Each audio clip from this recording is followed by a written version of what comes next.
And we are live. Welcome to another episode of Unscripted, and I have the great pleasure to introduce Aaron Birnbaum. Thanks very much for joining me on the show today. How are you?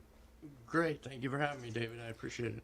So we've tried to do this, and life caught on to us. So I'm very happy we got a chance to chat. So why don't we clean up palettes by maybe walk me through memory lane, what you've done so far. Let's start the early days, what attracted you to cybersecurity. I know, just breathe in, and it's a really easy question. Let's walk through it. How long do we have for this? Well, I don't know, as long as you want. Let's see. I would say my earliest experience with cybersecurity was being a bad guy, and not a very bad guy. I think I purchased my first computer in, I want to say 1984, and it had 2 disk drives. So I could get a game, put it in one disk drive, copy it over to the other disk drive, and sell or give it to my friends. That was my first experience. Do you remember what brand was it? It was a Franklin Ace 1200. It had a 128K hard drive. Wow, that's incredible. It was, yeah, I still have it actually in the basement. It's one of those things I have moved a few times. I think it's officially, Aaron is officially a relic by now. Yeah, I think so too. Just one of those things. You move 8 times and you bring the machine with you, and your wife goes, "Why are you bringing that with you?" But I actually did, most of my earlier career was in sales and marketing, business development, partnerships. But I always used technology. I've always been interested in technology. I played with Linux a little bit. And I ended up working for some big companies, working for some small companies, working for some startups.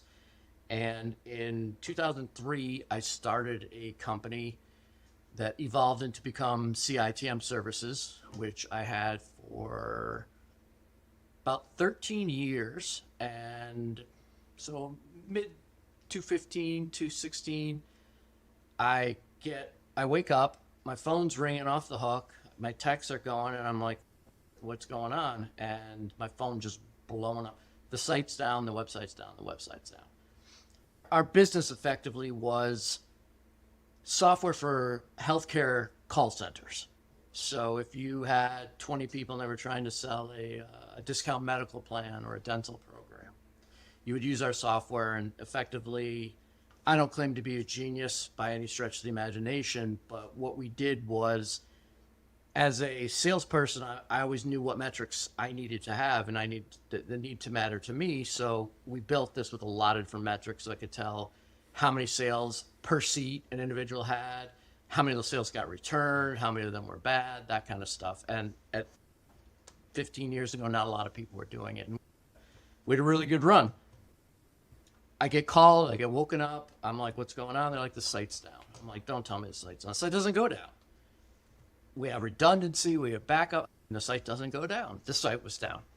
So the website was down. The application server was fine. The database never got touched, but we had somewhere north of 100,000 healthcare and financial services records, and we had been hit.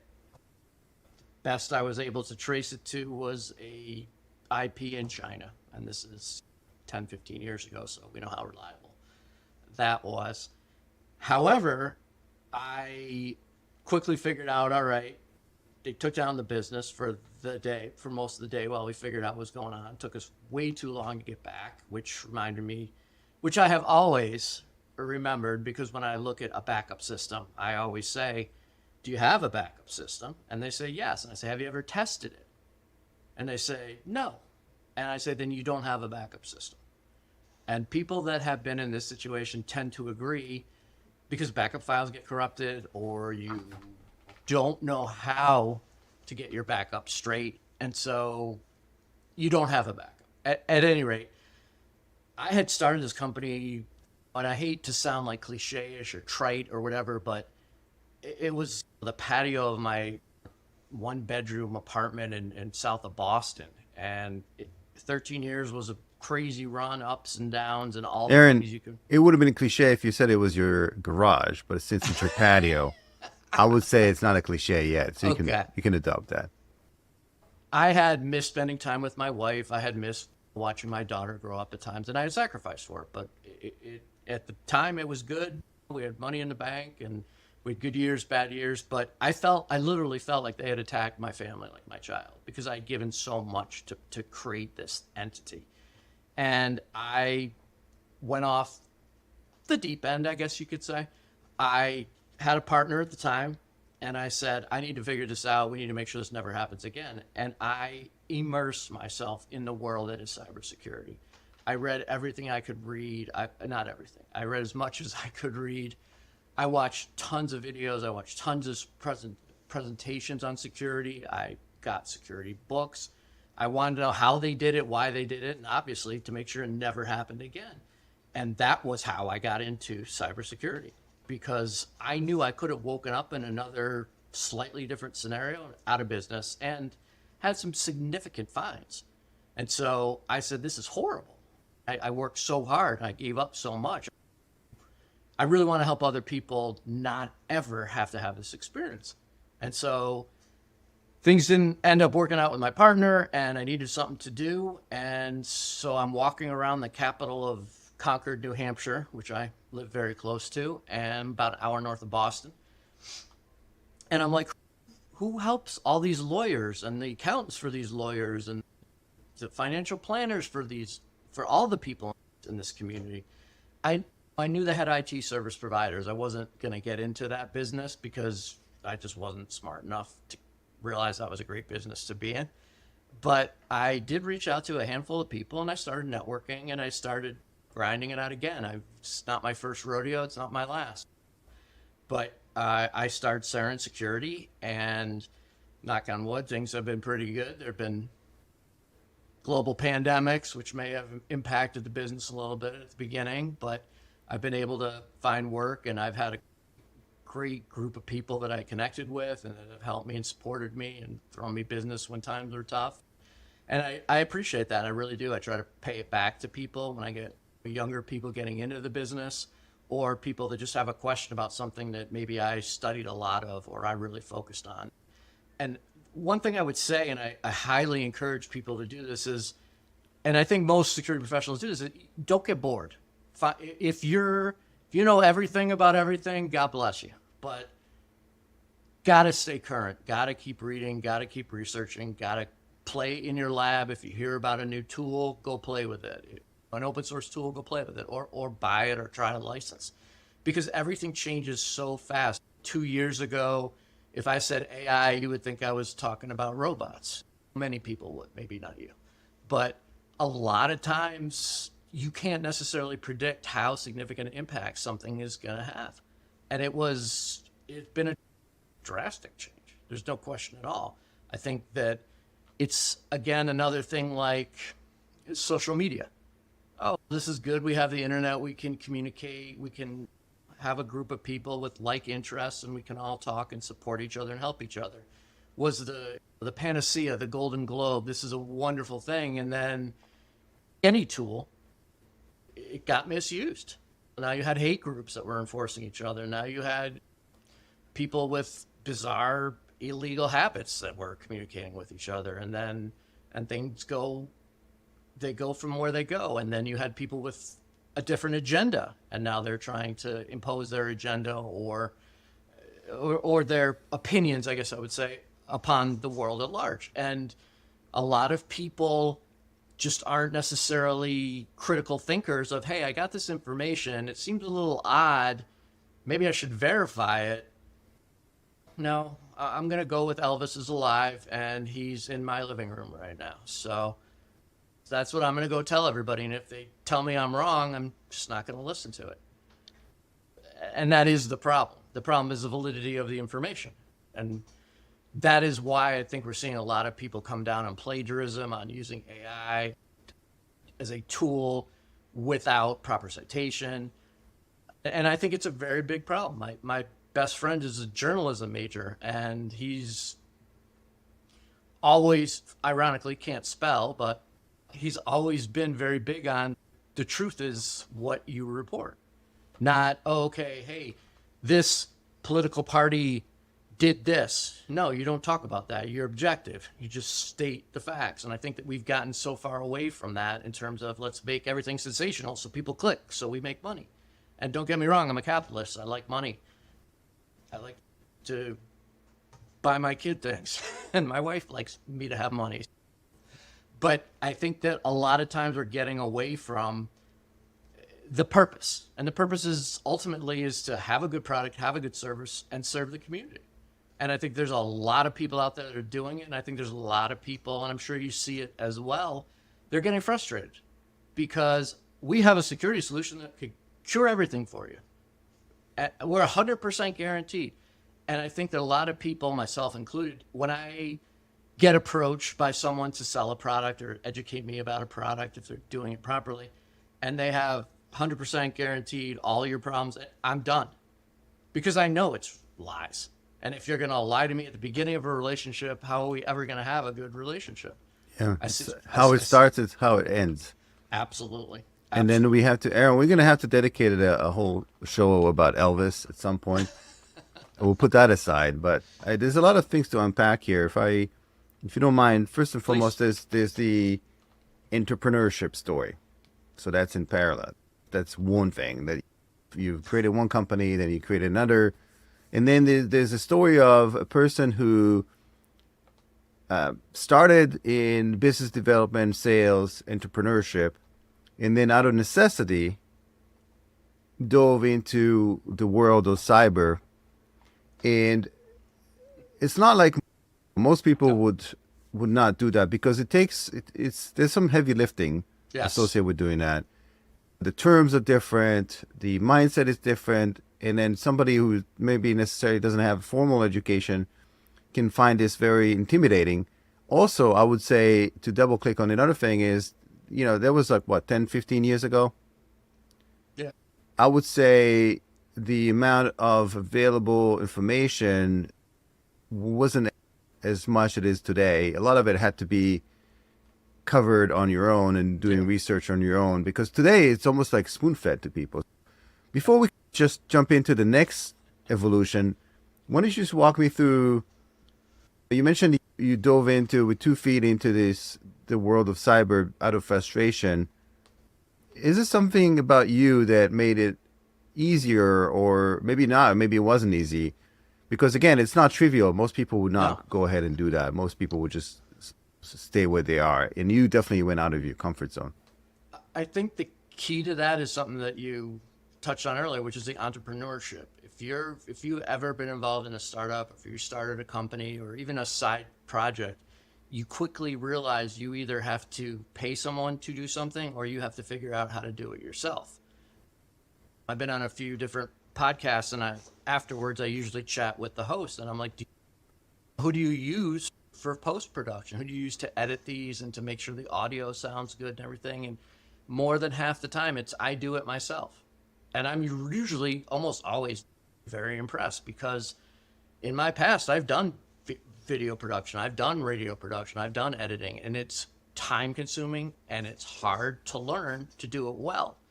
Anyone could do it, almost anyone could do it, but to do it well and to make it look professional is a very big challenge. Aaron, the figuring out piece is very important. And I would double click on that. I would say now it's slightly easier because there are various different tools that kind of leverage AI. But even with that, you need to know how to use them. Absolutely. And figure out the workflow. There's all kinds of, and yes, you can hire somebody. There's Just Works, there's Fiverr and all that. But it's almost like you never get the actual result that you want specifically. And then also, I would say that now these days, things are just moving so quickly. There's less editing involved. People just want to throw out the content out there and be agile about it. And some people like podcasts 3 times a day, because it's all about the freshness and the validity of the content. I agree. I think that the tools have definitely improved without a doubt. I'm old. I remember taking a razor blade to cut video with. I'm old. But again, you're starting a company, you got to do graphic design, you got to do a design, you got to learn HTML, you got to learn HTML to build a website. I'm colorblind. I designed sites when I was starting up, and they were ugly, but they function, they work. And I unfortunately thought, and I admit this, I thought good enough. And I didn't realize until later it wasn't good enough. And I didn't realize, it took me a while to learn that there are things that I can do and there are things that I should do. And very often do they not overlap whatsoever. But to speak to the security question, absolutely. I think it's fundamentally changed. I think there's so much more of an interest and so much more news surrounding it and so many more people that are going into it. I was literally at a library near my house. I would go to a bookstore and I would buy books. And some of them would be The Art of Deception by Kevin Mitnick. Some of them would be Influence by Robert Cialdini for social engineering. And a lot of them were textbooks. And I would get them either used or I'd get them through a bookstore. I enjoy paper, but there's sometimes you can't get a paper book. You have to find a website that can teach you. But again, I go back to the community, which I think is phenomenal. I've worked in a lot of different industries, and I think the security community is excellent. I rarely find someone that says, no, I don't have time for you, or no, I'm not going to help you, or no, I'm not interested in mentoring you or at all. Some people that I reached out to, I honestly did not think would give me the time of day, and now we're good friends. And so I really appreciated that, and I definitely try to pay it back. And they turned me on to things. There used to be a website called Peerlist, which was a phenomenal resource, and I wish was still up and functioning because it was great. And what they would do is they would say, we're going to put out a book on red teaming. Would you like to write a chapter on this aspect of it or this aspect of it? And so you would get, at the end of the day, you would get a phenomenal resource that had different perspectives, different experience levels, and it wasn't a wonderfully beautiful, edited, cohesive, fine published document, but the data was great. The material was awesome. Because if you didn't know about it, you weren't going to write about it. And say, hey, everybody, I hacked the box. If you didn't know how to hack the box. Because, primarily because of you would be embarrassed, but second of all, is you would never, no one would approach you about writing something you didn't know about. And, you know, that you had proven that you knew about. And whether that's speaking at a conference, a B-sides, whatever it may be, the networking groups now are 100 times better. I think there was one Python group, and yes, I live in New Hampshire, but I'm an hour north of Boston. And so I think there was one Python group, and it was an hour away. And now there's 2 incubators, 3 incubators. There's a ton of stuff that's going on. But there is a lot of resources out there that they don't cost anything. They're free. A lot of times it's, here's the light version. If you like this, pay $20 and get the full version, which I think is a wonderful business model. There's also organizations where it's $400 and you have no idea what you're getting, but luckily there's corporations that will fit their bill, and there's something for everyone. But a lot of it is like a Stack Overflow, individual blogs, Medium, things like that. And I have been in situations where I'm like, I just can't wrap my head around this particular thing. And I'll reach out to somebody, either the author that wrote it or somebody that made a comment about it, and say, hey, listen, my latest thing is quantum mechanics. I cannot understand it. I just can't do it. And I've reached out to a few different people I know that they're really smart and really sophisticated, and they've tried to help me. And unfortunately for me, I realized my limitations and I'm just going to move on from that. But there's a lot of times when, someone posted on LinkedIn the other day about an expert. Do you consider yourself an expert? And the premise of the post was, no one's an expert. If you say you're an expert, you are definitely not an expert. I beg to differ. I think that the definition of an expert is somebody who's 100 miles away. Okay. So that true knowledge is knowing you know nothing. That's my definition of it. But I think it's true. Yeah, let's delve into the cyber aspect of things first. So Sure. now today you consult with companies, right? You're providing services. So talk to me about what you see currently in the marketplace. What problems do you encounter, and how do you deal with? And what I love about you is that you, first of all, it sounds like you would go out there and do the research, and you go out there and ask people. And again, some people are afraid to do that. It's because it's outside of the comfort zone. They don't want to admit that they don't know something. So you do that, and then you're very modest as well. Like, you've done a lot of research, but you show that level of empathy and modesty, even though you definitely gotten through a lot and done a lot of things in your life. So walk me through maybe like a typical transaction or engagement that you do, and how does that manifest itself like in today life? I think there's a lot of, I started Sarin Security, and I, for lack of I guess this is what they call a humble brag, but when people run out of options, they end up being referred to me. We can't solve this, can't figure it out, call this guy. He should be able to help you out, which I'm glad I have that reputation, but I never get anything easy. I don't get come in here and install antivirus. I get, here's the problem, and it's always after the fact. You know that. Nobody wants you before the fact. If you're good at security, nobody knows who you are, and they question your bills. If you're not good, they're going to be on the phone with you all the time, and they're going to know your first name. But a lot of what I've been doing recently has been GRC compliance. Is the ISO, is CMMC, NIST 800.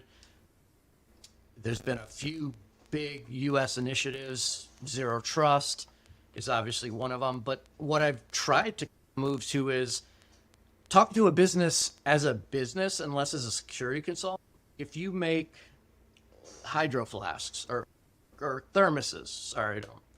If you make a thermos and you come to me and say, we have an issue with cybersecurity, I'm not gonna go and say, okay, let me go look at your cybersecurity right away. I'm gonna say, let me understand your business. And I think that people call that a strategic look or whatever it may be. I don't put a title on it as much as I need to understand your business to understand where your risks are, where the vulnerabilities can come from.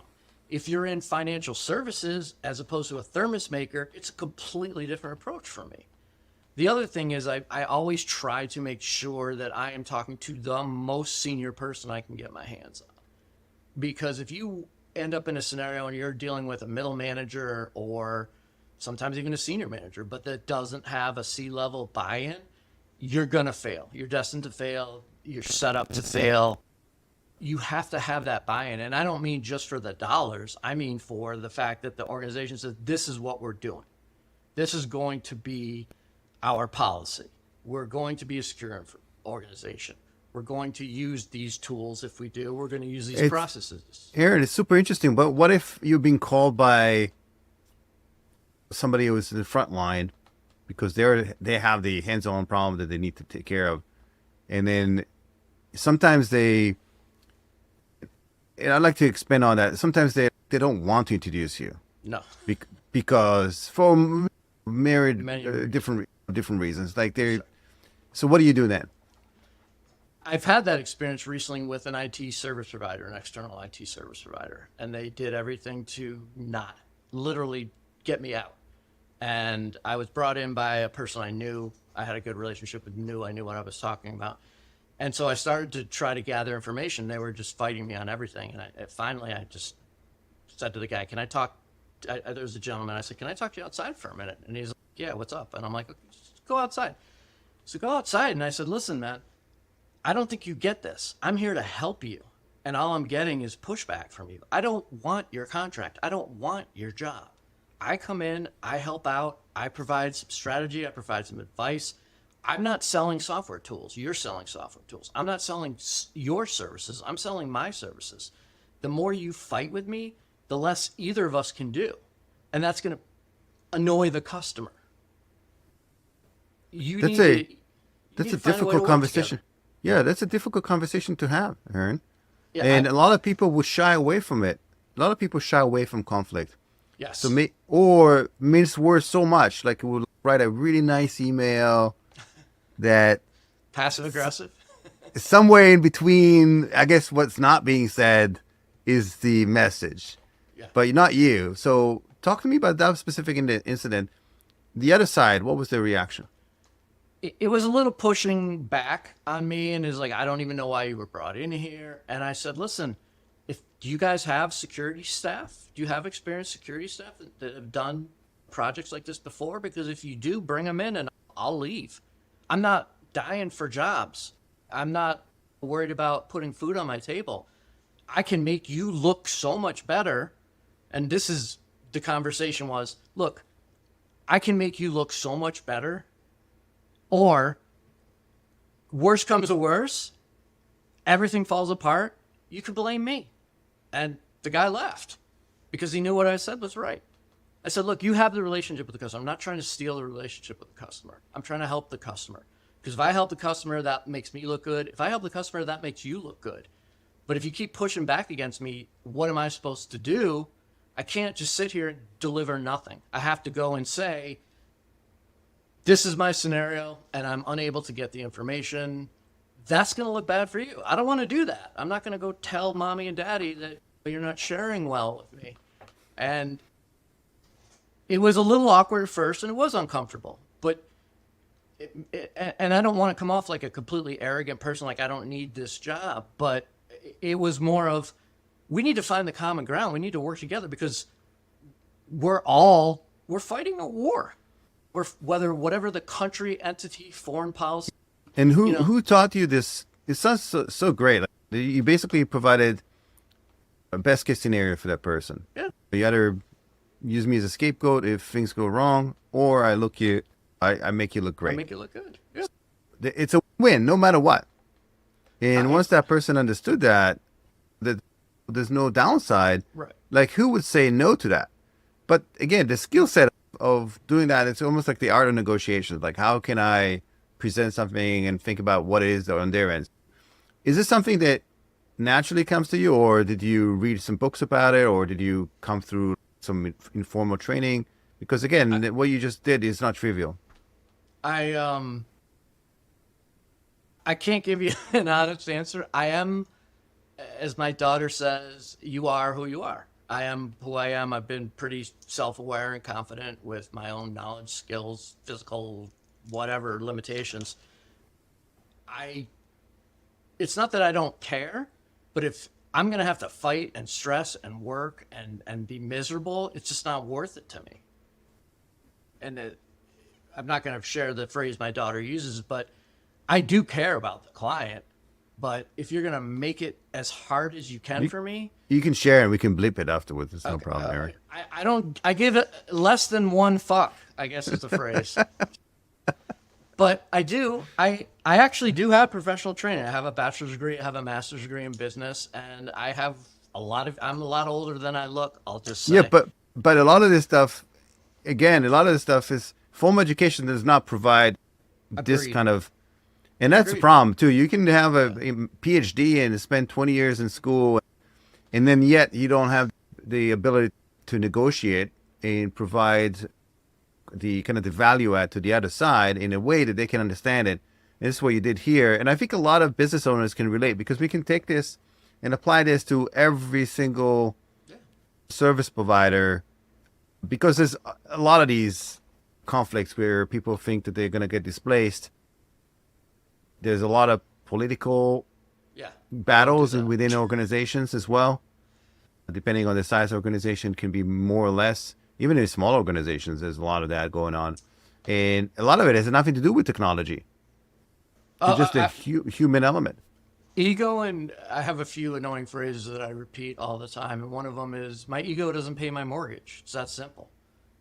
I don't politic well with others. I play well with others, very well. But I don't have the time to... Look, if I have free time, I'm going to go spend it with my family, or I'm going to play my guitar. I'm going to go out with my dog. I'm going to do something I want to do that I like to do. I'm not going to sit there and kiss someone's butt for an hour during a dinner and just so maybe they'll like me and I'll get a promotion. I never have been like that, and that's probably why I don't work for a big company. And I would say, Aaron, things have changed as well. I think that is less pronounced today. I think people today are becoming more ADD, but also they want to get straight to the point. People are, I know you can show me value and we do business, we move on, but I think that the days of whining and dining somebody and just trying to make them like you, it's a baseline. People have to, in order for them to buy from you and get your service, they have to like you or at least not hate you. Nobody bought anything from somebody they hated. A guy But I became friends with has a great quote. He goes, Go ahead. "People like to buy things from people they like," and it's true. right, It's absolutely true. I also think that a lot of the world has changed. I think a lot of people that are in management positions now are like, I don't have time to deal with this BS. I have shareholders, I have this, Yeah. and one of the things that we did with Travis is, which is, I won't get into that right now, but we looked at the reports that are coming out of some of these tools, and there's a solution. It's a 287-page report for a CISO. If you show me a CISO that has time to read a 287-page report, then they're not doing their job. There's I no think way. there's some AI tools that can just condense it to two paragraphs. Give them what Maybe. they want. Give the people what they. It's one of the frustrating things to me is I can look at a situation externally. I'm not in it. I don't have the politics. I don't have a dog in the game. I don't have a personal investment, and go, all they need to do is A, B, and C. But they don't, and they won't, and it drives me insane. It used to drive me crazy when I used to do consulting, and I go into an organization and say, okay, specifically marketing, sales, here's a good sales strategy. This is what you need to do. You'll be successful. And they'd be like, okay, thanks. And they pay me, and then they never do it. And it used to drive me crazy. And then I had to come to either you're going to go even more crazy, or they're your client. They paid you for the service. You gave them the service. You gave them a great service. If they had implemented it, they would have been great. But you can't make them do it. Right. It's So, Aaron, go ahead. you trying to uncover the root cause, and then Yes. from the business side as well. So you really are trying to understand the business. And again, this is almost counterintuitive because a lot of times, a lot of people just want break fix. Yes. They want somebody coming in, and then you start asking additional questions, and all of a sudden it's like, back off. I just want Right. you to fix my toilet. I don't want you to know about my plumbing. And they go away. So how do you deal with that? And then maybe what is the next step? Once you have the grasp of, ideally you talk to an executive, you have the grasp of what the problem is, you understand the business, what's next? Is setting expectations, which I think is very important. If I'm brought in on engagement, it can be something basic and simple, but invariably it will grow, it will evolve, it will change, or they'll ask my opinion on something else. The other thing is, again, my ego doesn't pay my mortgage. If I don't know about something or I'm not an expert in it, I will be very blunt and tell you that. And I will say, I know, for example, data forensics. Could I do it? Yeah, but that's something you do not want to mess up. And so I have 3 or 4 friends of mine that I'm like, call this person, tell them you got your name for me, and have them come in and do it. And they're going to do it right, and they're going to do it professionally. And they're not going to overcharge you, but they are going to charge you for their services because there's a demand and there's a value to their services. I don't have that. And I definitely did when I was younger. I freely admit it. I thought I could do everything. And as I say, my dad gets smarter the older I get, and I get dumber. Because when I was a kid, I knew everything. He didn't know anything. As I get older, I realize I was an idiot. He was, guy, very But smart. I would also say that there's also, you realize that they're just like people, like Yes. you are. I think it's a two-edged thing where you realize that some of the stuff that they've said was correct, but Right. you also realize how much, if you're in their shoes today, how much they didn't know, and that they're just humans. Because sometimes we grow up, we feel like they're Supermans, like we're superheroes, So I lived in New York City for a number of years, and invariably you would run into someone famous. And I've never been, hey, nice to meet you. I like your work. But that's it. Whereas people, oh my God, it's this person or that. Oh my God.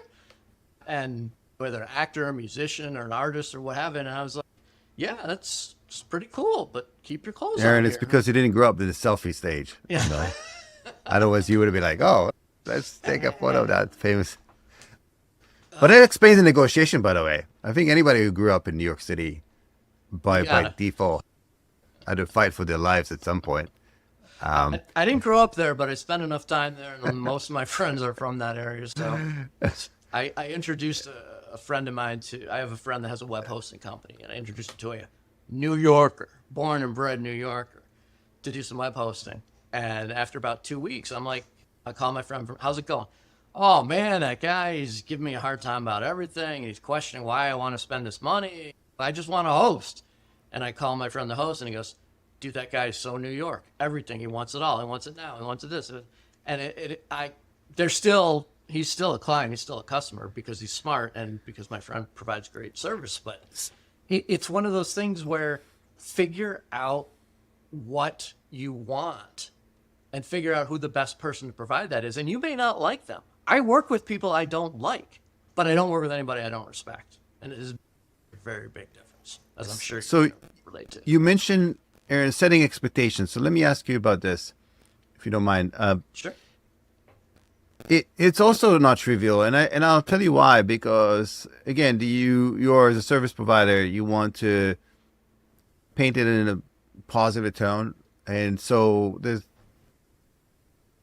conflicting areas here where you one side you have limitations. It might cost more than maybe potentially what they're willing to spend, and on the other side, you want to make sure that they're gonna get your services, and then. Because they also have to present that to management. They under budget and timing and all that stuff. And again, how do you? It's almost an art form, almost like a little like magic, to do just the right positivity with just enough real expectations. So talk to me about that. I don't know if it's magic. I think that a lot of people have certain traits they're just innately born with and good with. If you meet a person that's a great salesperson, you like them. If you meet a person that's a bad salesman, you don't like them. And that's an innate thing. You can train someone to go through the steps of sales process and consultative selling, but I have no problems public speaking. It's supposedly most people's biggest, what is Jerry Seinfeld, bigger fear than death. So most people would rather be in the coffin than giving the eulogy.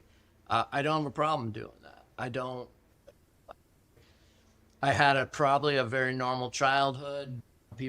Some people tease me, some people like me, some people didn't like me for whatever the reason may be. But I guess I had a thick skin, and most people, if they're gonna pay you, they want something. And I think that part of it is figuring out what they really want, because a lot of times they don't want you and they don't need you. But they have another problem, and this is the only way they can think of to address the problem. It may be a personnel issue, it may be personnel conflict, and the IT team doesn't like the security team. But that's why I said when I start, I got to understand the business. And is it the owner's son is running this division and nobody likes the owner's son, or the owner's daughter is here and the owner's son is here, and they're just fighting all the time because they want to please dad? It's a lot more. There's a lot of business consulting before security consulting, I guess is the best way I can describe it. And what do you think that, speaking of sales, what do you think it's in the recent years becoming almost like always brought up in a negative connotation? That online on LinkedIn and others people post, and sometimes you see people saying, they first come off and say, "Oh, I'm not in sales. I'm not trying to sell you." As if it's a bad thing, or at the end of the day, our economy is based on somebody producing or selling services, Products and services. That's it, products and services, and that's what moves everything. And somebody has to, in order for that transaction to happen, some transactions happen automatically or automatically, but it's not really. Somebody had to sell, even if they weren't selling directly, they had to create a sales pitch that was somehow manufactured. But why is it like everybody's so bitter about it, or bitter about the whole sales thing? And it's becoming you can see that even titles. People are trying to hide their titles, saying, "Oh, I'm not in sales." Not even business development. People just say, they come up with elaborate titles that are, "Oh, I'm not in sales. I'm just a consultant or whatever. Why do you think that is? I think because a lot of people are doing it wrong, very bluntly. I think that maybe they watch too much Mad Men or something, and I think that's the only way you can sell it. And even before there was a title for consultative selling, there were people that were doing it. I literally can tell you a handful of stories off the top of my head where I met with someone and they asked me for my suggestion and advice, and I sat down, I asked them a bunch of questions, and then I said, "You don't want me. I'm not gonna help you. You don't know, you're so far here, but you're trying to deal with something here." And I said, "Save your money, because I'm not the solution."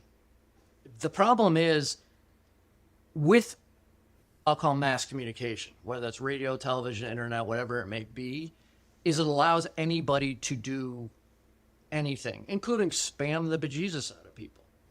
You're on LinkedIn, I'm on LinkedIn. I don't know how many messages you get a day of this service and that service, and I could get a certification.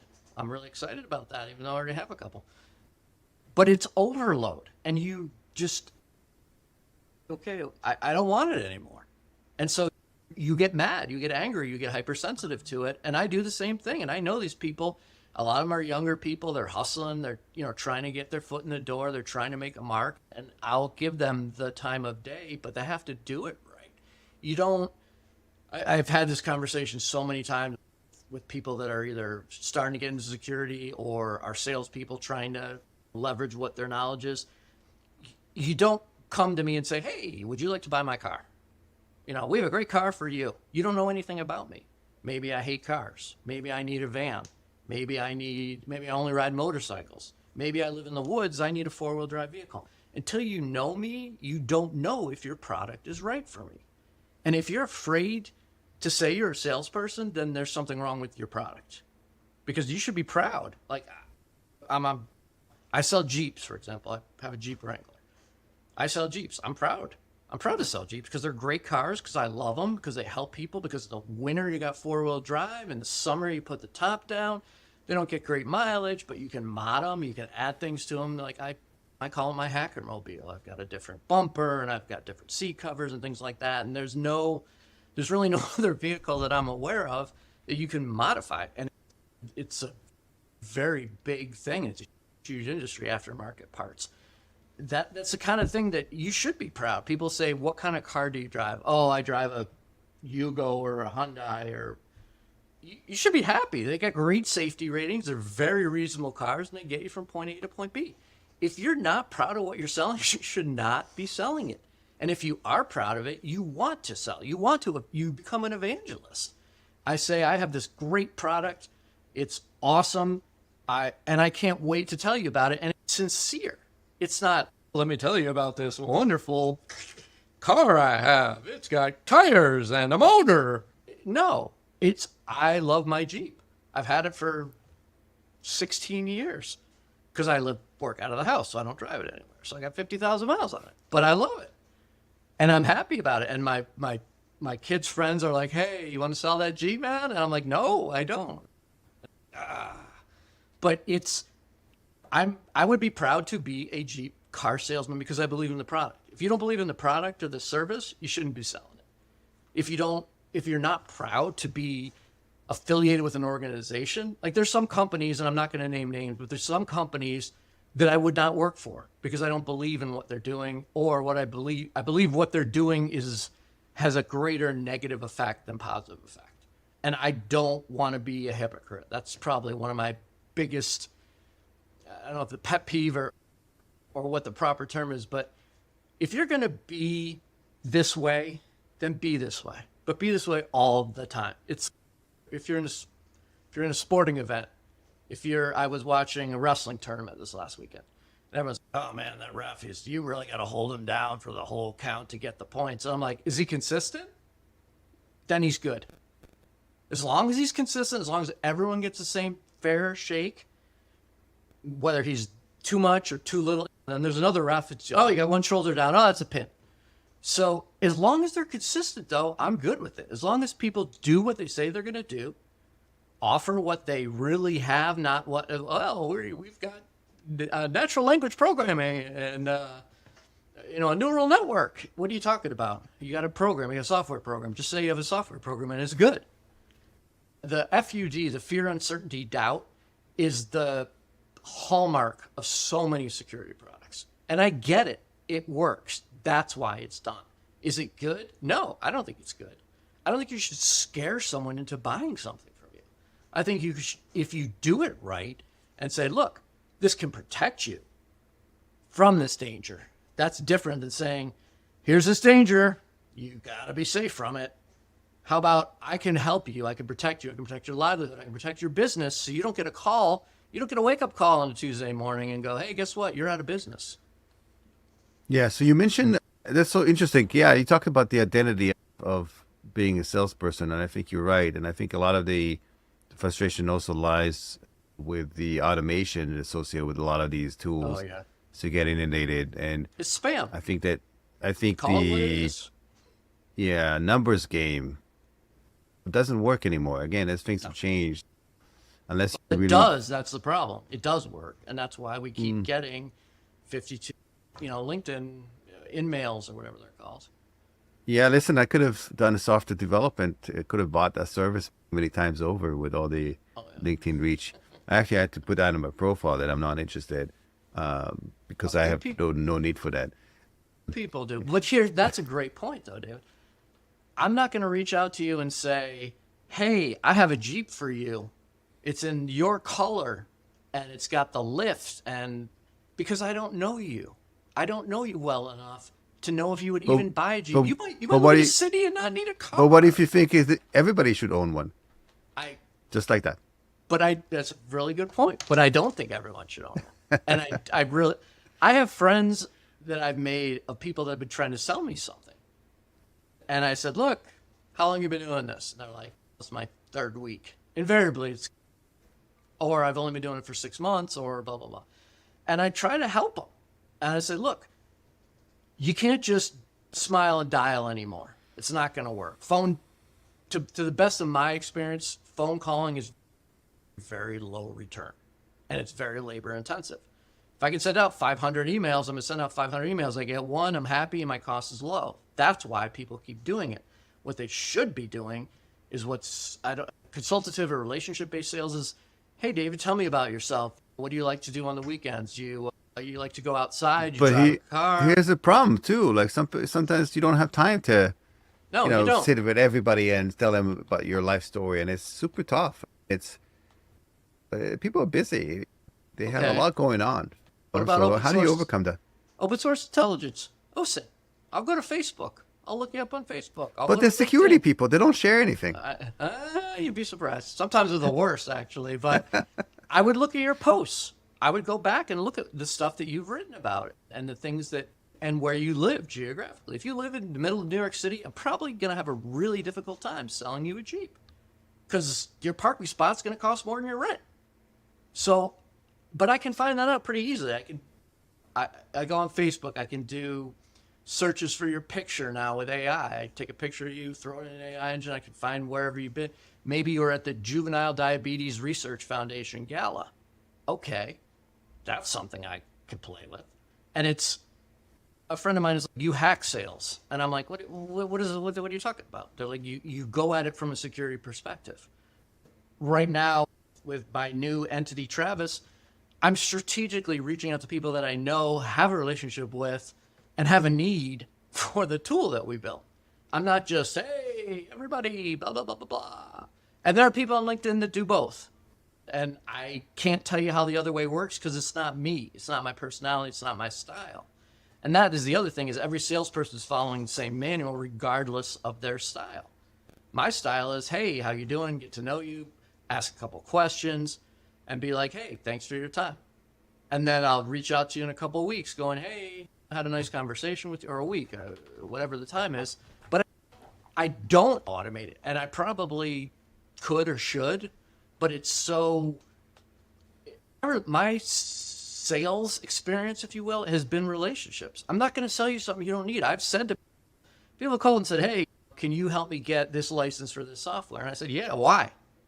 You don't need it. I heard it's great. It is great. You don't need it. It's not going to solve your problem. You need to understand what your own problem is. And a lot of times salespeople don't think, I should walk away from this. I should just not sell this to this guy because I got a quota to meet. I got kids to feed. I got mortgage to pay. I got this. I get it. I really do get it. But you'll find if you go to that person and say, listen, this is not the tool you need. Okay? It's not going to help you. Here's another company. They make a really good product. That's going to work. Now, people like, that's the dumbest thing in the world. Now you lost your commission. You gave it to a competitor. Both of these, it's not dumb, but it is true. I lost my commission. I gave it to a competitor. How many times do you think people do that such that now I have a relationship with this guy? I'm not lying, or this woman. I'm not lying to them. I'm not trying to push them into something they don't need. They're going to be unhappy and resent me for. The next time they have a need for a product like mine, I would venture to say a good percentage is they're going to reach out to me. I don't have to go reach out to them. Hey, do you have a need for my product yet? No. Because we have a relationship, because we have mutual respect, because I didn't just spam them and try to force something into them that they're not going to like, But not be happy. that's the problem. First of all, I concur. I think that relationship building is something that everybody should do. Absolutely. And it pays dividends. The downside is it takes time. Yes. And then your boss or your sales manager or whoever is like breathing down your neck, and they want results now. They are evaluating you maybe quarterly, maybe monthly. And so you're in dire straits because on one side, yeah, you want to build the relationship, but then maybe you're being forced to have a transaction. So how would you, and so you're between a rock and a hard place. How do you are. One of the things I hate in life is when I have a no-win situation. If heads I win, tails you lose kind of scenario. And I'm not saying you can build a relationship like that with every single person. And I'm not saying that 6 years later that person won't call you back. But I can tell you, this is a great story I love to tell, and I'll make it quick. I was working for MCI, which was a big telecom company, which is, I think, now Verizon, way, way back in dinosaurs ruled the earth. And this guy came in, and he was the incumbent on a marketing project. It was probably $250,000. And he had been doing it for 3 or 4 years, and I think he had a relative or somebody that was a higher up. And so my boss just started there. He's like, all right, go out and get some bids to do this marketing event. I'm like, okay. So I go out and I create an RFP and I send it out. The guy who was the incumbent had it for 4 or 5 years. It was pretty lucrative, $250,000. It wasn't a lot. I mean, whatever. It was what it was. I didn't pick him. And I wrote a letter to people saying, I appreciate your bid. We decided to go in another direction. If things change, I'll reach out to you, which I thought was just nice. And people call me, courteous. Go, nobody does that. Why are you doing that? I'm like, yeah, courteous. If that falls apart, I am calling you and I want you to do the business. So this guy manages to get onto a secure floor in a secure building and starts screaming, where's Aaron Birnbaum? And starts screaming at me. And my boss, great guy, Mark Casey, was an ex-Marine, pretty much just told him to sit down. And then he said to me, did this guy have the lowest price? No. Did he have the best project? No. Okay, I don't know why we're here. You need to leave. So that was an example of a horrible salesperson that had the contract and blew it. The reason this is a great story is because 7 years later, I'm in New York City working for Citicorp. And we're evaluating bids on $5 million database solutions. And this guy walks in. Same guy. Now he's a salesman for a database company. Now it's a $5 million contract. And I sit there and I'm sure you said, Aaron, I was thinking about you. I'd love to give the business to you. Thanks for showing up. I will tell you what I did, which is something I'm still very proud of to this day. He's walking around going, I'm John or whatever his name is, shaking hands. And he starts shaking hands with me. He does one of these. And he goes, should I even bother? And I go, yeah, I'm not an asshole. Sorry. I'm not a jerk. And people are looking at me like, what's going on? What's going on? And I don't say anything. And they go through the presentation. And I had a fine presentation. I had a fine product. And so afterwards, they're like, thank you very much. They leave the room. And my big boss says to me, what's going on? And I go, I'm going to recuse myself from any kind of vote on this because I have a prior relationship with that guy. And they're like, well, yeah, but what? I'm like, I'll tell you after we make a decision. And so we went through and we saw all the candidates. We talked about them, blah, blah, blah, blah. And we ended up going in a different, not this guy's company for any reason that I had any influence on whatsoever. He just didn't have the best product at the best price. And so they're like, all right, so they're going to get the contract. All right, write up the agreement, blah, blah, blah. And then everybody turns, come on, tell us, what was it? And so I told them the whole story. And they all started laughing. And I'm like, yeah, because that $250,000 sales commission versus that $5 million sales commission, a little bit different. But they said, why don't you just say something? We would have kicked him out. I'm like, why? If you had a great product, you had a great Aaron, price. you're a stand-up guy. I would have blew the whole thing up. I I would have blown the whole thing up right away. I would like, you're just a stand-up guy. I can relate to this story, you know, and hopefully the audience is listening to this. I would say 1 out of 10. You're a very unique individual. You have morals, ideals, and you follow them to a T, which is, again, very rare. Thank you. And I think maybe that's what's unique about you. That's why you're successful. That's people see that about you, and it's refreshing. Again, this day and age is refreshing to find somebody with ideals that they follow and live or die by. So again, it's something that's I think everybody can relate.